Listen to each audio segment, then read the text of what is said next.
Hello guys, अभी हम लोग कंटिन्यू करने वाले हैं with question number 7 of exercise 11A। 11A का ऑलरेडी हमने क्वेश्चन नंबर 6 तक कर लिया है। अब क्वेश्चन नंबर 7 से कंटिन्यू करते टाइम आपको पहले तो जो प्रीवियस लेक्चर के बेसिक्स थे वो पता होने चाहिए, और कुछ थोड़े बहुत नए बेसिक्स अगर बताऊंगा तो वो साइमल्टेनियसली आपको समझ जाएगा। ठीक है, क्वेश्चन नंबर 7 अगर आप रीड करें तो बहुत टफ क्वेश्चन नहीं है, बहुत ही सिंपल क्वेश्चन है। क्वेश्चन नंबर 7 है, in what ratio does the line x is equal to 3 divides the line joining a and b। Correct. तो क्वेश्चन नंबर 5 और क्वेश्चन नंबर 6 मैंने होमवर्क दिया था। क्वेश्चन नंबर 5 और क्वेश्चन नंबर 7 में सिर्फ थोड़ा सा डिफरेंस है। वहां पे बोला था x एक्सिस, क्या बोला था कि the line joining A and B is divided by x axis, और यहाँ पे लिखा हुआ है कि it is divided by what, it is divided by x is equal to 3। Okay, x is equal to 3। तो हमेशा याद रखिए x इज इक्वल टू 3 का मतलब होता है 3, y। क्या होता है? 3, y। ये जो वैल्यू यहाँ पे रहता है वो वैल्यू x का वैल्यू है, और y का वैल्यू अपने पास नहीं, तो हम लोग उसको क्या लिखेंगे? 3, y। तो यहाँ पे आपका पॉइंट A है, ये पॉइंट B है। What is point A? Point A is 1, 2, and what is point B? Point B आपका है 7, 5। क्या है? 7, 5। एक पॉइंट P है जो इसको डिवाइड कर रहा है, वो है 3, y। समझ में आई बात? इस तरीके से। अच्छा, वहां पे याद होगा आपको हम लोग कैसे लिखते थे? x एक्सिस पे तो हम लोग क्या लिखते थे बताइए? x एक्सिस पे हम लोग लिखते थे x, 0। ऐसा हम लोग क्यों लिखते थे बताओ? x एक्सिस का मतलब होता है y is equal to 0, x axis का मतलब होता है y is equal to 0, and y axis का मतलब होता है x एक्सिस का मतलब होता है y इक्वल टू 0, और y एक्सिस का मतलब होता है x इक्वल टू 0। तो इसका आएगा 0, y। तो ये हम लोग ने ये दो क्वेश्चंस कर लिए। ये वाला मैंने आपको सॉल्व करके दिया था, और ये वाला आपने होमवर्क में किया। ठीक है, तो ये वाला पार्ट हमने 5th और 6th में देख लिया था। अब हमको x इज इक्वल टू 3 मिल रहा था। देखो यहाँ पे y इज इक्वल टू, जब हमने 0 लिखा तो y का प्लेस पे 0 लिखा और x को x लिखा। यस और नो? वैसे अगर x इक्वल टू 3 है तो x के प्लेस पे 3 लिखेंगे और y को y लिखेंगे ना। जैसे देखो यहाँ पे लिखा हुआ है x इक्वल टू 0 है, तो यहाँ पे 0 लिखा और यहाँ पे y लिखा, तो वैल्यू ऐसे सब्स्टिट्यूट करनी होती है। बहुत सिंपल है। जब कभी भी आपको लिखा रहेगा कि x इज इक्वल टू 3, तो आप क्या करेंगे? 3, y लिखेंगे। और जब कभी भी आपको लिखा रहेगा, जैसे इसके नेक्स्ट क्वेश्चन में, दैट इज क्वेश्चन नंबर 8 में लिखा हुआ y इज इक्वल टू 4, तो y इज इक्वल टू 4 है, तो आप कैसे लिखेंगे उसको? x, 4। क्या लिखेंगे? ब्रैकेट में x, 4। ठीक है, बाकी ऐसे सॉल्व करना, कोई ज़्यादा डिफरेंस नहीं। अब ये पॉइंट का वैल्यू निकालना है। अब इसमें सबसे पहले निकालना है रेशियो। क्या निकालना है? रेशियो। तो रेशियो कभी भी वेरिएबल वाला टर्म नहीं लेना चाहिए। कौन सा टर्म लेना चाहिए? याद है पिछले वाले क्वेश्चन में हम लोग ने 0 लेकर सॉल्व किया था, क्योंकि वहाँ पे एक वेरिएबल था x और दूसरा था 0। हमेशा हम लोग नंबर वाला टर्म लेते हैं, तो वहाँ पे 0 था तो 0 वाला ले लिया। यहाँ पे क्या है? 3 है तो 3 लेके सॉल्व करना पड़ेगा। 0 होता तो बहुत अच्छी बात होती थी, बट 0 नहीं तो 3 को लेके सॉल्व करना पड़ेगा। तो हमको सबसे पहले किसका फॉर्मूला लगाना पड़ेगा? पहले तो हम लोग वैल्यूज लिख लेंगे। Your x1 is 1, y1 is equal to 2, x2 is 7, y2 is equal to 5। समझ में आई बात? ये समझ गए? और यहाँ पे आप लिख लीजिए x का वैल्यू 3 है, ये वाला, और y का भी कोई वैल्यू नहीं है। y का वैल्यू अपने को फाइंड आउट करना है। तो हम लोग यहाँ पे लिखेंगे x का formula. x is what? x is m x2 plus n x1 upon m plus n। So what is value of x? It is 3, m we don't know, x2 कितना है? x2 है 7, n we don't no, x1 कितना है? 1 upon m plus n। Any doubt? नहीं ना? फिर ये m और n इस तरफ आ जाएगा। m इंटू 7 कितना होता है? 7m होता है। n इंटू 1 कितना होता है? सिर्फ n होता है। 3 इंटू दिस कितना आएगा? 3m plus 3n is equal to 7m plus 7n, sorry सिर्फ n। तो आपको पहले भी ये बेसिक्स आपको कराया गया होगा पहले के स्टैंडर्ड्स में, है ना? वहाँ पे आपको क्या कराया गया होगा? लाइक टर्म्स और अनलाइक टर्म्स के बारे में बताया गया होगा। तो लाइक टर्म्स को हम लोग एक तरफ शिफ्ट कर लेंगे और अनलाइक को एक तरफ। So these two are like terms and these two are other like terms. ठीक है, तो ये n वाले एक तरफ और m वाले एक तरफ। तो ये 3n इधर ही रखता हूँ, ये n को यहाँ पे लाता हूँ। 7m को यहीं पे रखूंगा और 3m को यहाँ पे लाऊंगा। क्यों ऐसा मैंने किया? मैंने हमेशा स्मॉलर को ग्रेटर की तरफ शिफ्ट किया। देखो ये ग्रेटर है तो ये स्मॉलर इधर आ जाएगा, ये ग्रेटर है तो ये स्मॉलर इधर आ जाएगा, ठीक है। इससे नेगेटिव साइन नहीं मिलती। बाकी आप कोई भी किधर भी शिफ्ट कर सकते, कोई ऐसा प्रॉब्लम नहीं है। 3n माइनस n कितना होता है? It is 2n, because n का मतलब होता है 1n, n का मतलब क्या होता है? 1n होता है। 7m minus 3n 4m। अभी पता है ना आपको, पुराना वाला फंडा भी मैंने प्रीवियस क्वेश्चंस में भी किए थे, जो पहले के वीडियो बने थे उसमें। तो इसको हम लोग देखो ऐसे कंसिडर करते हैं, 2 इंटू n 4 इंटू m। तो ये इसके नीचे जाएगा और ये इसके नीचे। तो यहाँ पे क्या हो जाएगा? ये हो जाएगा 2/4 इज इक्वल टू m/n, ठीक है। 2 1 जा 2 2 जा, तो 1/2 क्या हो गया? m/n हो गया। तो m/n कितना हो गया? 1:2। ये तुम्हारा आंसर है, पहला आंसर, ठीक है। पहला आंसर मतलब तुमको अगर यहाँ पे रेशियो चाहिए तो सिर्फ यही आंसर रहेगा। अगर सपोज उन्होंने बोला कि now find out what is the value of y भी अगर फाइंड आउट करने बोलते हैं इसके अलावा, इसके बाद, तो आप y का वैल्यू के लिए y का फॉर्मूला लगाओ, m और n का वैल्यू डाल देना। m और m का वैल्यू अभी आप 1 यूज करेंगे और n का 2। अगर आगे सॉल्व करने बोला हुआ है तो समझ में आई ना बात। बट यहाँ पे इन question number 7 and question number 8 सिर्फ आपको रेशियो तक ही निकालना है। आपको y का वैल्यू या फिर x का वैल्यू फाइंड आउट करने की जरूरत नहीं है, ठीक है। इसमें y का और नेक्स्ट वाला क्वेश्चन दैट इज 8th वाले में x का पूछा रहेगा। दोनों फाइंड आउट करने की जरूरत नहीं है, सिर्फ यहाँ तक ही क्वेश्चन करना है, ठीक है। Now let's go to next question. Now continuing with question number 9, read question number 9. Question number 9 is, in what ratio does the x-axis intersects the joining of A and B? Find the coordinate of the point of intersection, right? This question is again very simple. ये fifth वाले के जैसा ही है, सिर्फ अभी उसको थोड़ा सा एक्सटेंड करना है। फिफ्थ वाले हमने सिर्फ रेशियो फाइंड आउट किया था और रेशियो के आगे हमने सॉल्व नहीं किया था, बट यहाँ पे रेशियो भी फाइंड आउट करना है और बाद में वैल्यू भी फाइंड आउट करनी होगी। तो यहाँ पे बोल रहे हैं एक्स एक्सिस की बात कर, अभी हमने डिस्कस किया एक्स एक्सिस। तो कोई भी पॉइंट एक्स एक्सिस पे होता है तो आपको पता है ना, एक्स एक्सिस पे कोई भी पॉइंट रहेगा तो उसका कोऑर्डिनेट होगा x, 0। क्या कोऑर्डिनेट होगा? x, 0, जो भी x का वैल्यू रहेगा और 0, ठीक है। बट मैंने आपको बताया एक्स एक्सिस का मतलब होता है y = 0 और y एक्सिस का मतलब होता है x = 0, ठीक है। तो x एक्सिस का मतलब क्या है? y = 0। तो अगर सिर्फ ये दिया होता, जैसे अभी हमने कौन से क्वेश्चन में किया, इसके जस्ट पहले वाले 7th वाले क्वेश्चन में, उसमें से वैल्यू दिया रहता है। तो ऐसे भी लिखा, ये जो चीज़ लिखी हुई है एक्स एक्सिस, ये सेम थिंग को ऐसे भी हम लोग लिख सकते हैं। बोथ आर सेम, दोनों में कोई डिफरेंस नहीं है। और दोनों का आंसर क्या है? कैसे कोऑर्डिनेट लिखेंगे? ऐसे कोऑर्डिनेट लिखेंगे। ये आपको मैं कन्फ्यूजन जो था वो आपका मैं क्लियर करना चाहता हूँ कि ये दोनों चीज़ें सेम है, दोनों डिफरेंट चीज़ें नहीं। y = 0 और एक्स एक्सिस दोनों क्या होता है? सेम होता है। और इसको हम लोग कैसे लिखते हैं? कोऑर्डिनेट के फॉर्म में ऐसे लिखते हैं। समझ में आई बात? समझे? अच्छा, कभी कभी यहाँ पे वैल्यू क्या रहता है? यहाँ पे 3 या 4 रहता है, तो ये x की जगह पे x रहेगा और यहाँ पे क्या हो जाएगा? 3 या 4 जो भी वैल्यू यहाँ पे रहेगा वो रहता है। समझ में आया? तो वैसे केस में सिर्फ x एक्सिस नहीं लिखते हैं। समझ में आई ना बात? तो इस तरीके से आपको करना है। तो बहुत सिंपल है, x एक्सिस है तो इसका पॉइंट हमारा मतलब क्या हो गया? ये वाला पॉइंट हो गया। तो यहाँ पे जो लाइन है a से b की लाइन है, a to b, करेक्ट। अब a to b, in that a is what? a is -3, 2 and b is what? 9, -4, ठीक है। अब बोला है कि find the coordinate of the point of intersection. इसका कोऑर्डिनेट आपको बताना है। क्या बताना है? कोऑर्डिनेट। अब उनको रेशियो नहीं चाहिए, उनको कोऑर्डिनेट चाहिए। तो बिना रेशियो के आप कोऑर्डिनेट फाइंड आउट नहीं कर पाओगे। तो आपको पहले तो क्या निकालना पड़ेगा? रेशियो निकालना ही पड़ेगा, ठीक है। तो सबसे पहले हम लोग रेशियो निकालेंगे। रेशियो हम लोग किसको लेके यूज करके निकालेंगे? नंबर को, यानी कि 0 को लेके यूज करेंगे, है ना। तो यहाँ पे ये किसका वैल्यू है? y का वैल्यू है। तो वी विल अप्लाई y का फॉर्मूला।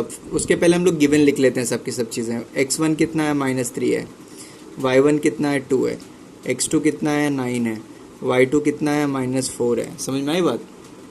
अब चलो y की वैल्यू लिख लेते हैं। y = चलो लिख लेते हैं, यहाँ पे y का वैल्यू 0 है और x अपने को पूछा हुआ है, ठीक है। तो y = फॉर्मूला है my2 + n y1 upon m + n, without any doubt. ये हो गया 0, ये अपने को पता नहीं है। y2 अपना है -4, n पता नहीं है, और y1 कितना है? 2 है, अपॉन m + n। अब ये m + n इधर 0 से मल्टीप्लाई हो जाएगा, तो क्या हो जाएगा? -4m + 2n अपॉन, सॉरी अभी ये अपॉन नहीं आएगा ना, क्योंकि ये ऑलरेडी हमने इधर शिफ्ट कर दिया है ना। 0 into anything is 0, 0 is equal to -4m plus 2n। अब देखो ये नेगेटिव है तो नेगेटिव को उधर लेके जाएंगे तो पॉजिटिव हो जाएगा, तो 2n को भी शिफ्ट कर सकते थे बट दोनों में से किसी एक को शिफ्ट करना है, तो इसको ले जाके इधर नेगेटिव करने से अच्छा है नेगेटिव को उधर ले जाके पॉजिटिव कर दो, है ना। अब ये किसके ऐसा हो गया, अभी हमने किया है ये फंडा, इसको हम लोग कैसे बोल सकते हैं, दिस इज 4 इंटू एम। ये मैंने आपको एक्सप्लेन करने के लिए साइड में रेड में लिखता हूँ, ठीक है। अगर आपको ये ऐसा लिखना है तो आपको यहाँ पे स्टेप में इंक्लूड करना पड़ेगा, ठीक है कि नहीं, ये बात आप अच्छे से याद रखना। ये n वाले को इसके नीचे m अपॉन n चाहिए ना, n अपॉन m नहीं चाहिए, ये इसके नीचे जाएगा और ये कहाँ चले जाएगा, इसके नीचे चले जाएगा। तो ये क्या हो जाएगा, m upon n is equal to 2/4, 2 1 जा 2 2 जा, तो m रेशो n कितना हो जाएगा 1:2। रेशो तो मिल गया बट हमको ये चाहिए था क्या, नहीं ये रिक्वायर्ड नहीं था, यहाँ पे x का वैल्यू चाहिए था, तो x का फॉर्मूला लगाएंगे। x का फॉर्मूला क्या होता है, m x2 प्लस nx1, ठीक है, nx1 upon m plus n, तो this is equal to m is 1, x2 कितना है बताओ, x2 अगर आप देखें यहाँ पे x2 कितना है 9 है, कितना है x2 9 है, प्लस n कितना है 2 है, और x1 देखो कितना है -3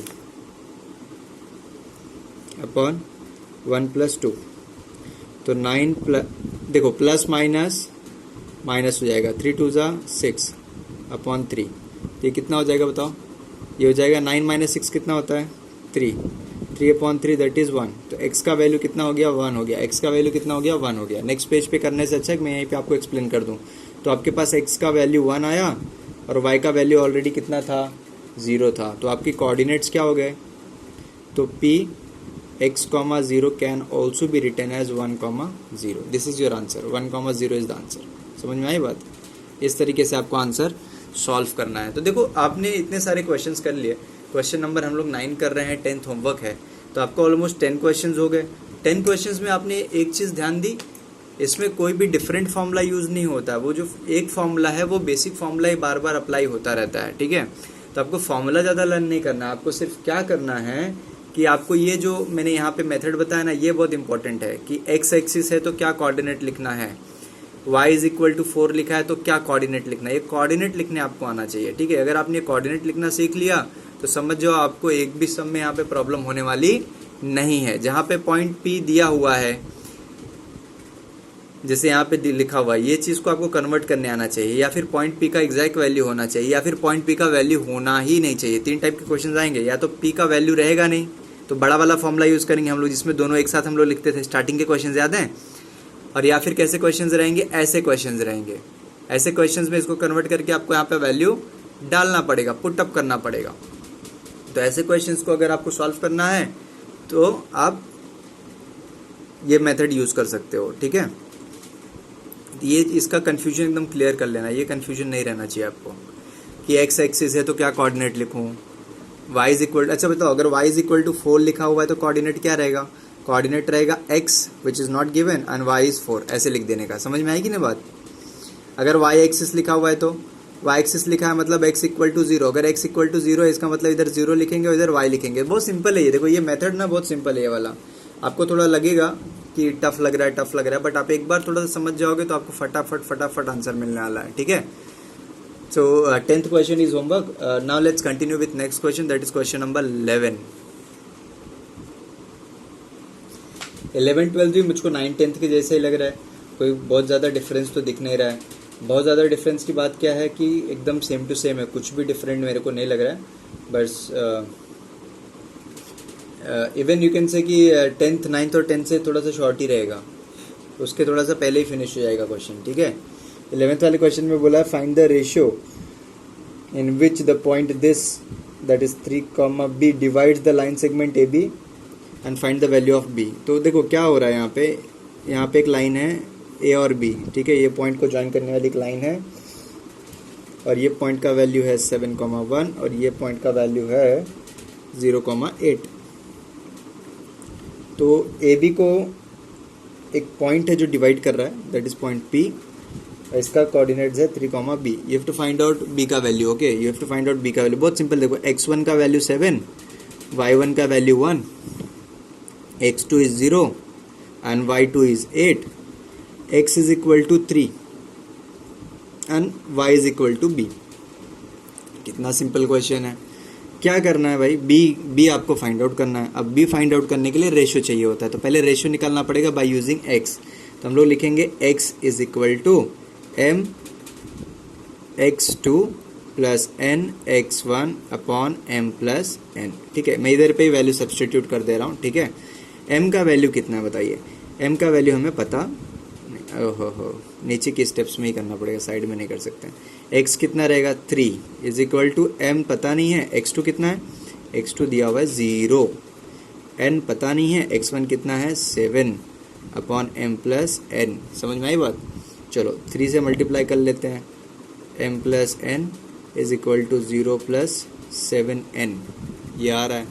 ये हो जाएगा 3m plus 3n is equal to 7n। ये हो जाएगा 3m is equal to 7n minus 3n, ये 3n इधर जाके शिफ्ट हो जाएगा लाइक टर्म्स ना, तो 3m is equal to 4n because 7 minus 3 is 4। तो m upon n this will come down and this will go over here, तो ये 4 अपॉन 3 हो जाएगा। ठीक है, कितना हो जाएगा, तो m रेशियो n कितना हो जाएगा 4 रेशियो 3। अब बच गया क्या, b का वैल्यू निकालना। b किसके प्लेस पे, y पे, तो y का फॉर्मूला लगाना पड़ेगा। तो y क्या होता है m y2 plus n y1 upon m plus n। अब y हमारा क्या है, b है, m कितना है 4 है, y2 कितना है, देखो जरा y2 कितना है 8 है, y2 कितना है 8 है, n कितना है 3 है, और y1 कितना है देखो 1 है, अपॉन 4 प्लस 3। चलो 4 8 जा 32, 3 1 जा 3 upon 7, in short it is 35 upon 7, कितना हो जाएगा 5। तो b का वैल्यू 5 हो गया। देखो ये मैंने क्यों बोला कि पिछले प्रीवियस क्वेश्चन से भी शॉर्ट है ये, बिकॉज उसमें ना b का वैल्यू निकालने के बाद फिर वो कोऑर्डिनेट भी लिखना पड़ता था कि कोऑर्डिनेट क्या है, और इसमें बस यहाँ तक भी कर दोगे तो हो जाएगा, बिकॉज यहाँ पे सिर्फ b का वैल्यू पूछा है, इसमें पूछा नहीं कि what is the coordinate of the point p, correct. तो यहाँ तक अगर आपने फिनिश कर दिया तो that's it, this is enough. Okay, तो इतना आप सॉल्व कर सकते हो। 11th क्वेश्चन है मैंने कर दिया है, 12th वाला is for homework. Okay, now coming to next question, that is question number 13। Question number 13, 14, 15 और 16 सेम क्वेश्चंस है, कोई डिफरेंस नहीं है। कोई डिफरेंस मतलब कोई डिफरेंस नहीं है, सिर्फ वैल्यूज चेंज होंगे और आंसर चेंज होगा बस। ठीक है, मेथड पूरा कंप्लीटली सेम है।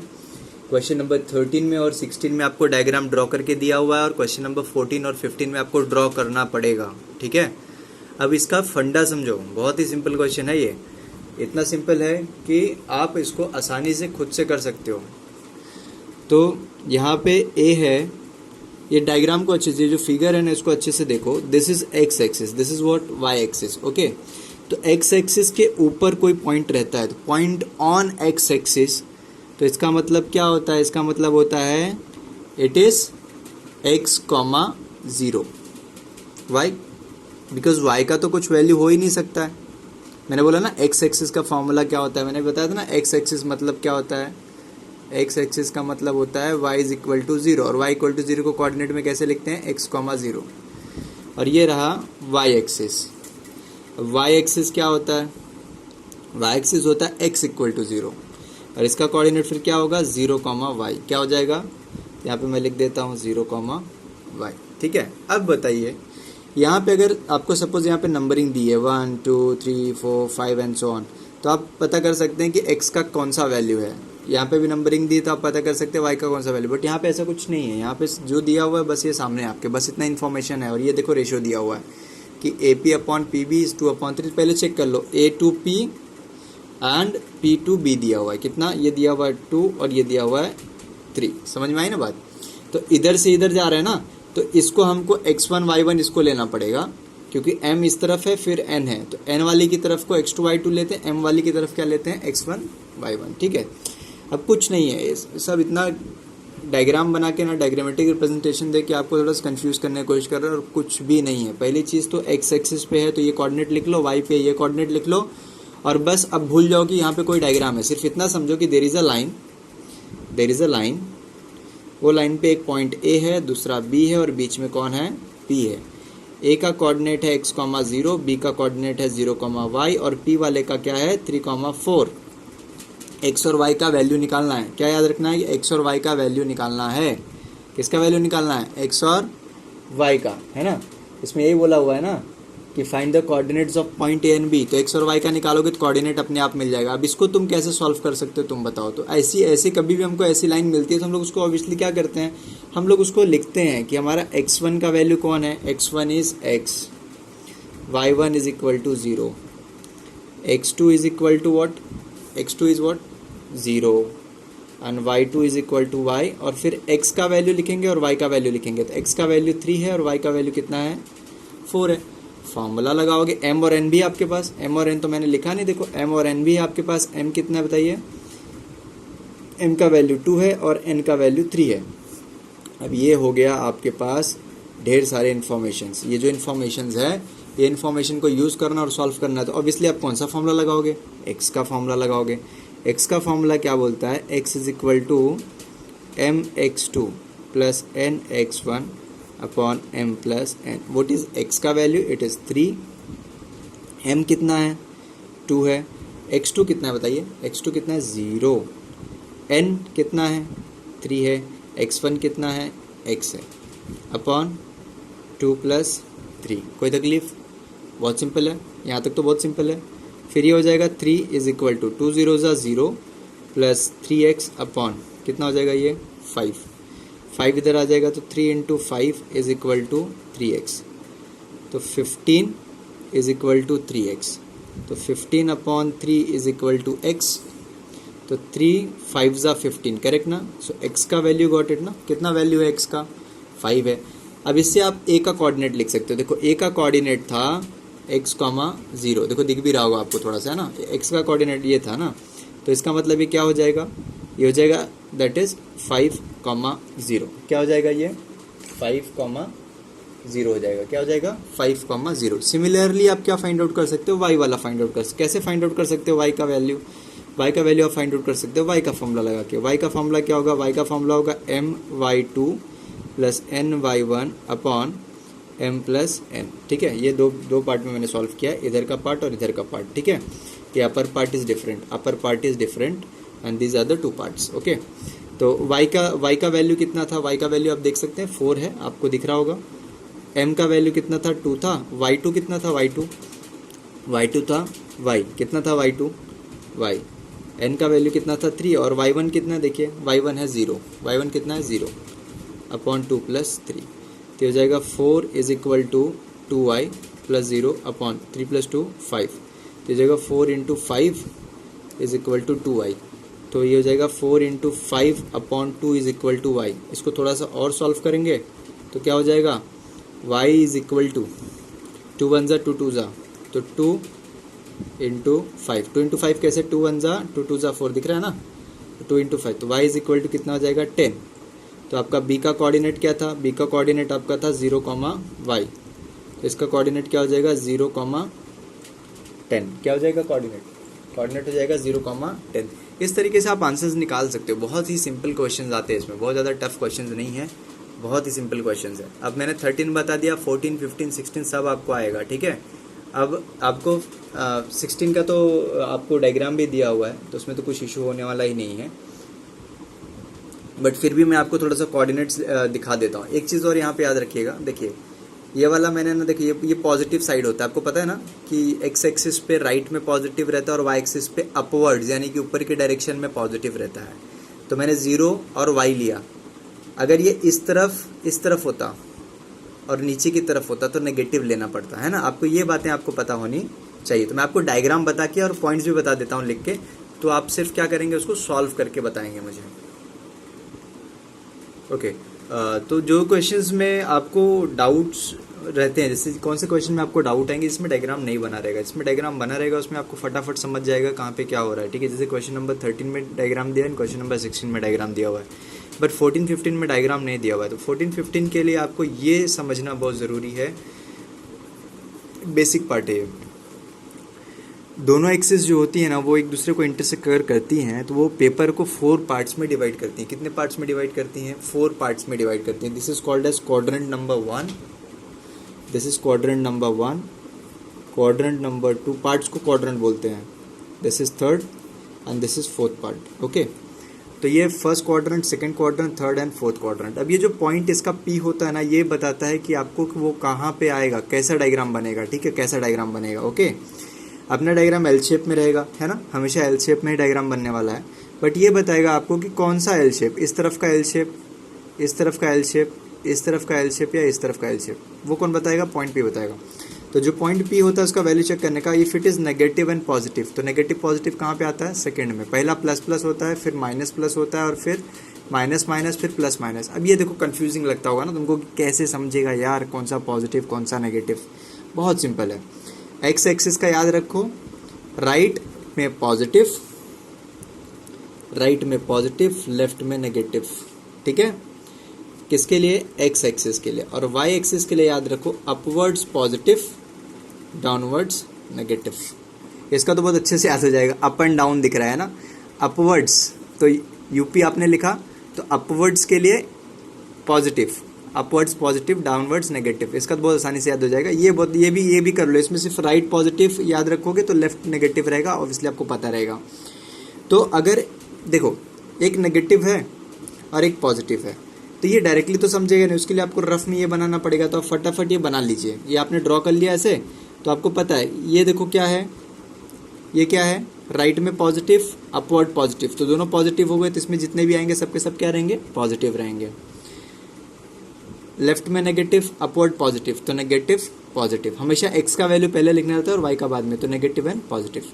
यहाँ पे इसमें भी नेगेटिव और इसमें भी नेगेटिव, तो माइनस माइनस। फिर यहाँ पे इसमें पॉजिटिव और इसमें नेगेटिव, एक्स का पहले लेना रहता है, इतना बात याद रखना। ठीक है, तो हो गया। तो इससे आपको पता चल जाएगा एक्स का वैल्यू पहले है तो नेगेटिव, तो एक्स में नेगेटिव कहाँ आता है, इधर आता है, फिर पॉजिटिव। तो पहले आप इस तरफ की लाइन ड्रॉ करोगे और फिर आपने ऐसे लाइन ड्रॉ कर दिया, तो ये हो गया देखो नेगेटिव एंड पॉजिटिव, एक्स पे नेगेटिव एंड वाई पे पॉजिटिव। कितना सिंपल है, मैंने वही किया, एक्स पे पहला नेगेटिव ड्रॉ किया इस तरफ, और फिर पॉजिटिव ड्रॉ कर दिया अपवर्ड्स, उस पर मैंने पॉइंट पी -1 दिस ये लिख दिया। फिर वहाँ पे अच्छे से ना क्लियरली लिखा हुआ है कि ए कौन से एक्सिस पे है, तो वहाँ पे लिखा हुआ है A is on X axis and B is on Y axis. तो A is on X axis ना, तो एक्स को एक्स एक्सिस पे x,0 हम लोग लिखते हैं, लेकिन क्योंकि ये नेगेटिव एक्स एक्सिस है इसलिए हम लोग -x लिखेंगे। पॉजिटिव एक्स एक्सिस रहता तो सिर्फ x लिखते थे, जैसे हमने प्रीवियस केसेस में किया था। और बी पॉजिटिव में है तो इसलिए 0 रहेगा और पॉजिटिव y आएगा। समझ में आई बात, ऐसे करके लिखना। आपको मैंने सब वैल्यूज यहाँ पे देखो लिख दिया, सिर्फ आपको सॉल्व करना है इसको वैल्यूज लेके। अब इसमें देखो ये a से p m है और यहाँ से यहाँ तक n है, तो ये x1 y1 हो जाएगा और ये x2 y2 हो जाएगा।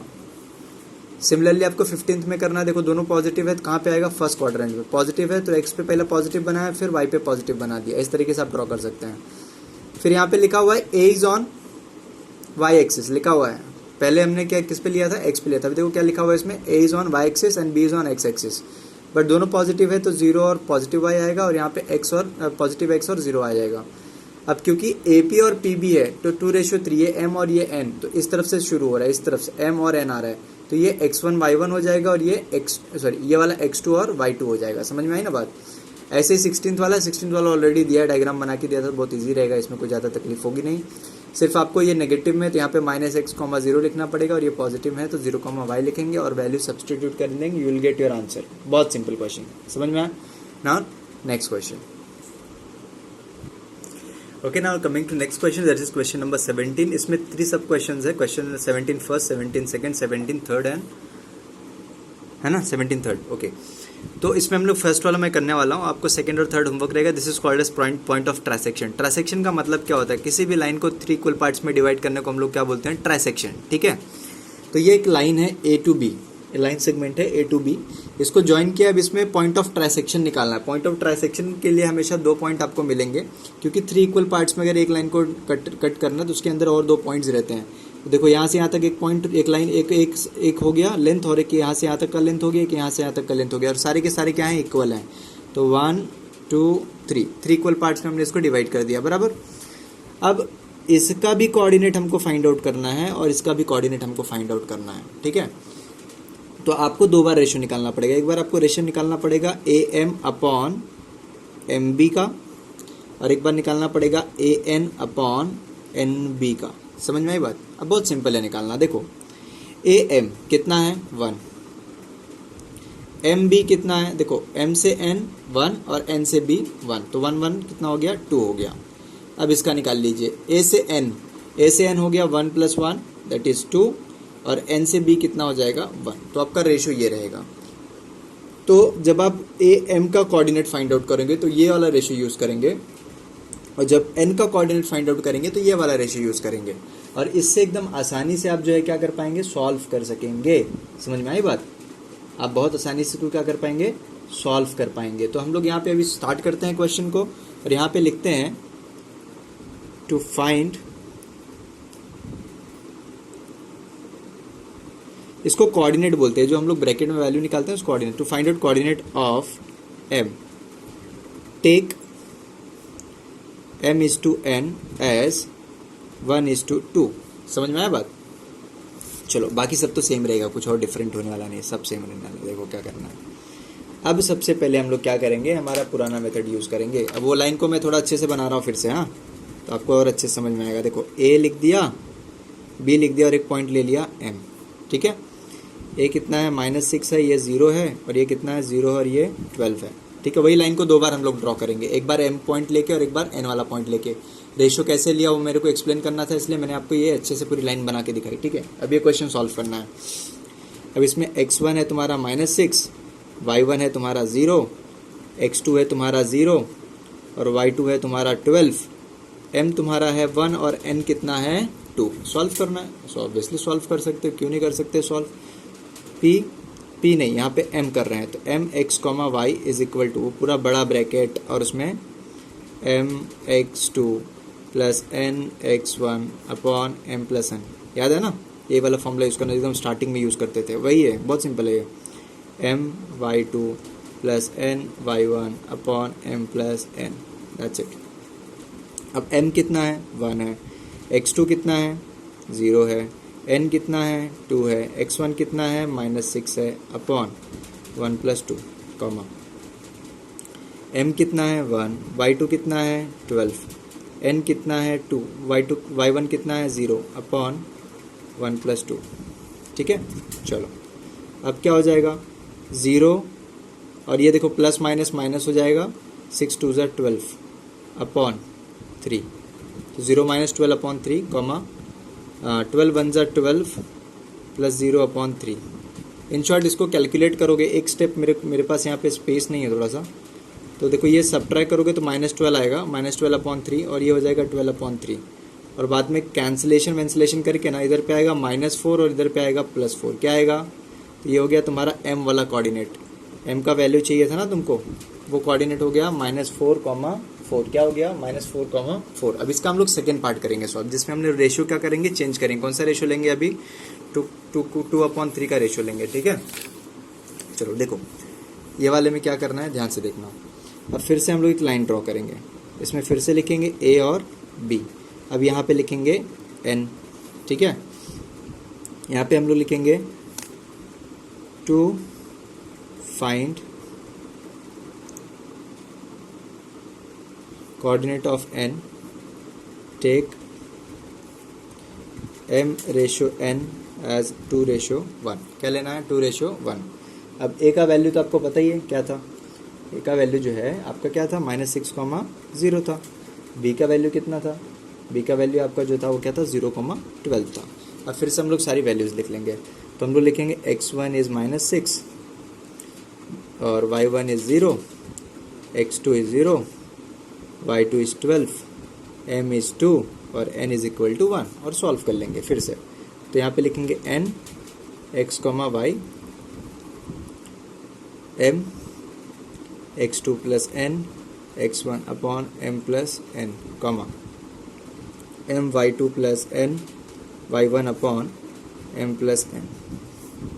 This is equal to m कितना है 2, x2 कितना है 0, n कितना है 1, ये कितना है -6 अपॉन 2 + 1 कॉमा m कितना है 2, y2 कितना है 12, n कितना है 1, y1 कितना है 0। बस वैल्यू सब्सटीट्यूट करते जाओ, कुछ भी डिफ़िकल्ट नहीं है इसमें।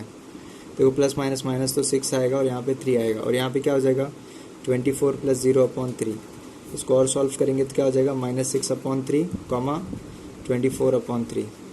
नेक्स्ट इसको फर्दर कैंसिल करेंगे, 3 2 ज़ा 6 तो -2 और 3 8 ज़ा 24 तो 8 आ जाएगा। ये क्या हो जाएगा, n x, y। हो गया सॉल्व। आपको 2 वैल्यूज चाहिए थे, दोनों वैल्यूज आपको मिल गए। ठीक है, इस तरीके से आपको क्वेश्चन नंबर 17 करना है। इसका क्वेश्चन नंबर 17 का second and third is for homework. Okay, now let's continue with question number 18। Question number 18 बहुत ही इजी है। इसके भी थोड़े से बेसिक्स हैं जो अभी तक आपने कुछ पढ़ा नहीं है, उसमें से वो बेसिक्स बताऊंगा जो आपने अभी तक पढ़ा नहीं है। हो सकता है पहले आपने कभी उसको सुना हो, उसके बारे में वो बेसिक्स आपको थोड़ा थोड़ा आते रहेंगे। But question number 18-19 completely different है, इसलिए मैं आपको इसको अच्छे से बताता हूँ। देखो, क्वेश्चन में बोला हुआ है इन ट्रायंगल ABC, A का value is given, look here, A का value is given and G is a centroid. G is a centroid. Do you know what is a centroid means? Centroid का मतलब क्या होता है? Triangle के अंदर median होता है, पता है तुमको मीडियन कौन होता है? मीडियन वो होता है जो मिड पॉइंट को वर्टेक्स से ज्वाइन करता है। तो M अगर मिड पॉइंट है और ये A वर्टेक्स है, इसको ज्वाइन करेगा, वो क्या रहेगा, मीडियन। तो ऐसे ही हर जो साइड, इसके जितने भी साइड्स होते हैं सब पे एक एक मीडियन हो सकता है। तो ये तीनों मीडियन जब एक जगह पे इंटरसेक्ट करते हैं ना, that is called a centroid. क्या बोलते हैं उसको? सेंट्रॉइड। तो अभी हमारे पास ये 2 मीडियन का कुछ वैल्यू भी नहीं है और उनका कोई यूज भी नहीं है, तो मैंने ये 2 मीडियन को रिमूव करके ऐसे बना दिया है इसका डायग्राम। तो A से M आ रहा है, this is a median, so M is a mid point of ABC triangle. ठीक है ना, BC का M is a mid point. तो आपको एक यहाँ पे बेसिक पता होना चाहिए कि जो मीडियन होता है ना, ये जब इंटरसेक्ट करता है तो जो पॉइंट बनता है ना, वो पॉइंट मीडियन को रेशो में डिवाइड करता है। किस रेशो में डिवाइड करता है? 2:1 के। सेंट्रॉइड जो पॉइंट होता है, जैसे सेंट्रॉइड ना, सेंट्रॉइड मीडियन को कैसे डिवाइड करता है? 2:1 में। Vertex to median, mid point, vertex to mid point. तो वर्टेक्स की तरफ 2 रहेगा और मिड पॉइंट की तरफ 1 रहेगा। ये ऐसा इसका रूल है, ये इसका क्या है, रूल है। तो सेंट्रॉइड क्या करता है? 2:1 में डिवाइड करता है from vertex towards mid point. समझ में आई बात? अब इसको मैंने थोड़ा और सिंपल कर लिया। मेरे को डायग्राम, ये जो ट्रायंगल है ना, इसका भी जरूरत नहीं है, तो मैंने सिर्फ ये एक लाइन ले लिया। अब ये लाइन कैसी हो गई? ऐसी। A to M जा रहा है, बीच में G है। अब बताओ ये पॉइंट निकालना है। अब ये देखो, क्वेश्चन बहुत सिंपल लग रहा होगा तुमको, है ना? पहले तो थोड़ा कॉम्प्लिकेटेड लगा होगा ये वाला डायग्राम से, फिर उसको सिंप्लीफाई किया, ऐसा हो गया, और सिर्फ सिंप्लीफाई करके आप इसको ऐसा बना सकते हो। ठीक है, जो काम का चीज़ है सिर्फ उतना ही करना है, ज़्यादा दिमाग नहीं लगाना है। ठीक है, यहाँ पे 2:1 है, तो मतलब मेरे पास यहाँ पे सारी वैल्यूज़ आ गई। x1 का वैल्यू कितना है? x1 का वैल्यू 4 है। x2 का वैल्यू, सॉरी, y1 का वैल्यू -3 है। और x का वैल्यू 2 है, y का वैल्यू 1 है। और x2 का वैल्यू x है और y2 का वैल्यू y। थोड़ा सा आगे पीछे मैंने लिख दिया। आगे पीछे क्या लिख दिया कि हमेशा मैं x1 y1 फिर x2 y2 लिखता था, फिर इसको लिखता था, है ना? और यहाँ पे तो थोड़ा सा आपको ये कन्फ्यूजन भी होगा कि मैंने ये xy ही ले लिया, तो आप यहाँ पे चाहिए तो a और b कंसिडर कर सकते हैं। ठीक है, उससे आपकी कन्फ्यूजन थोड़ी सी कम रहेगी। कन्फ्यूजन नहीं होना चाहिए यार, बस आंसर मिल जाएगा, उसका कोई प्रॉब्लम नहीं है। ठीक है, और m और n का रेशियो भी है हमारे पास। m हमारा 2 है और n कितना है? 1 है। अब वैल्यू का फॉर्मूला लगाओ बस, तो हम लोग फॉर्मूला लगा देते हैं। तो यहाँ पे x और y का वैल्यू निकालना और फिर कोऑर्डिनेट्स मिल जाएंगे। तो पहले x का वैल्यू निकाल दो। What is x? x is m, x2 plus n, x1 upon m plus n, correct ना? x का वैल्यू इज गिवन, कितना है? 2 है। m कितना है? 2 है। x2 कितना है? x2 x है, कितना है? x है। और n कितना है? 1 है। x1 कितना है? 4 है। दिख रहा है सब वैल्यू आपको सामने दिख रहे हैं। अरे 2 + 1, तो ये 2 is equal to 2x + 4 upon 3। ठीक है, तो 3 2 कितना हो जाएगा? 6।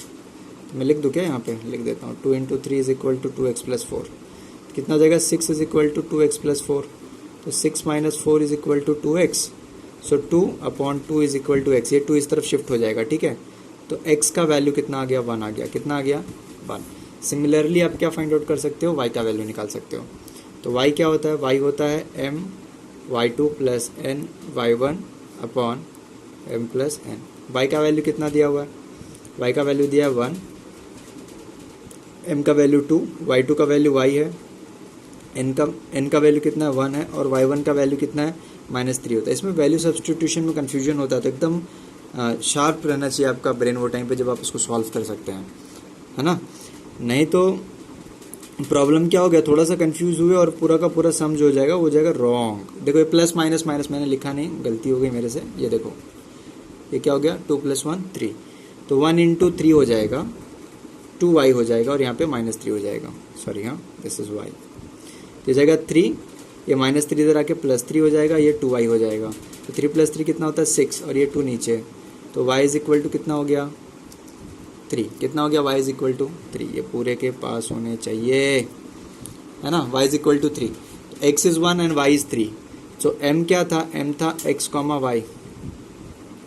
कितना हो गया 1, 3।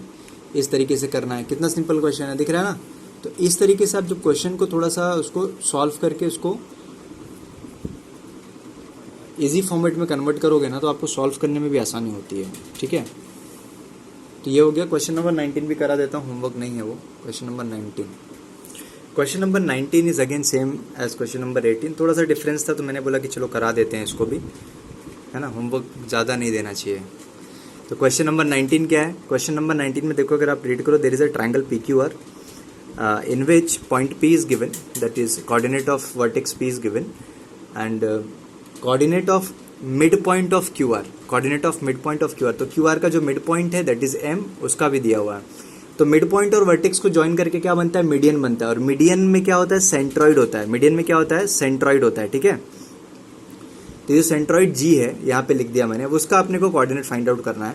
तो रेशो तो अभी मैंने बताया रेशो कैसे होता है, इसका रेशो ऑलरेडी दिया हुआ है, मतलब ये मेंशन हर जगह नहीं करेंगे। जब भी सेंट्रॉइड की बात होती है तो आपको याद रखना है कि वर्टेक्स की तरफ मीडियन में क्या लेना है, 2 लेना है, और मिड पॉइंट की तरफ क्या लेना है, 1 लेना है। तो देखो इस तरफ मिड पॉइंट है, इधर 1 लिया, और ऊपर वाले पार्ट में मैंने 2 लिया है। ठीक है, ये बहुत इंपॉर्टेंट पॉइंट है। तो ये हो गया। अब इसको और मैंने मेरे बोला कि इसको और थोड़ा सा सिंप्लीफाई कर लेते, तो ये लाइन बना ली मैंने। अब यहाँ पे सारे वैल्यूज हैं। अब यहाँ पे सिर्फ लिख लो कि भाई मेरा x1 कितना है 6 है, y1 कितना है 5 है, x2 कितना है 9 है, y2 कितना है -1 है, और m कितना है 2 है, n कितना है 1 है, और इसका पॉइंट चाहिए, x और y का वैल्यू चाहिए। तो अब चाहिए तो x = question mark, y = question mark लिखो, या फिर यहाँ पे तो डायरेक्ट फॉर्मूला लगने वाला है। क्या फॉर्मूला लगेगा, ये वाला फॉर्मूला लगेगा। देखो जो बड़ा वाला हम लोग यूज़ करते थे फॉर्मूला यूजुअली, वो फॉर्मूला यहाँ पे लगेगा, m x2 + n x1 / m + n, comma m y2 + n y1 / m + n। ठीक है, ये फटाफट डायरेक्ट फॉर्मूला यूज़ कर लेंगे इसमें। तो m कितना है भाई, यहाँ पे m 2 है, x2 कितना है, x2 आपको दिख रहा होगा 9 है, n कितना है 1 है, x1 कितना है 6 है, कॉमा फिर से 2, y2 कितना है -1 है, n 1 है, y1 कितना है 5 है। दैट्स इट, है ना, फटाफट हो जाएगा और आंसर भी मिल जाएगा। 9 2 = 18 + 6 / 3 -2 + 5 / 3, ये कितना हो जाएगा 24 / 3, और ये कितना हो जाएगा 3/3। ठीक है, 24/3 कितना होता